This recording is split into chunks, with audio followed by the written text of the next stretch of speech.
So developing in the West Valley, a push to quiet the skies from an organization aiming to reduce flight noise out of the Goodyear airport. And this comes after that scary plane crash just days ago, less than 3 miles from that particular airport.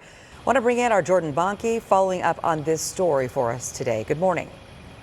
Hey, a very good morning to you, Nick and Kaylee. Yeah, this happened on Saturday morning, and there has been a lot of news since then, so it was worth us following up on this. I just want to say that the plane crash happened on this street, and no one was hurt. It was just property damage, a tree, a parked car, and some other things in the area. Over my shoulder, you'll notice what looks like kitty litter. That's spill absorber, is what we're told by some of the neighbors in the area. They said that that's because the gas was leaking from that plane crash that was out here, and that smell and the sights and just the sounds of the plane overhead are actually triggering to a lot of these neighbors in the area. The plane that was coming, that crashed was coming from the Glendale airport, and it had a mechanical problem. It was aiming for the Goodyear airport, but the engine had lost power. Now, we heard from a neighbor who said not just the smell, but the sound of the frequent planes overhead is triggering to her family. And there's a group over here that's called Quiet Skies Goodyear.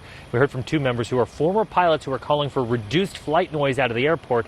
That airport does house United's flight school, where aspiring pilots can train to be commercial airline pilots. And according to United, the minimum hours to be a United pilot is reported to be 1,500 hours. You don't get all those hours just at the flight school itself. You have to do that after the flight school. The group says that the flight noise is disruptive to their home life, and the flight noise is constant, sometimes at 1 o'clock in the morning over the weekend.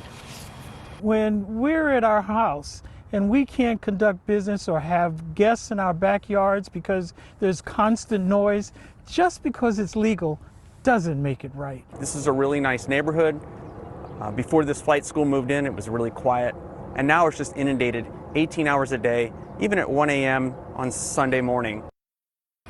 These pilots know that there's a lot to consider when you're in that cockpit, and they just want those pilots to think about the folks that are down below. United did send us a statement, and they work to reduce flight noise around the airport, including shifting air traffic pattern when safety allows. Coming up, we will have a little bit more on the data regarding flight noise complaints from Sky Harbor. Jordan Bonke, ABC 15, Arizona.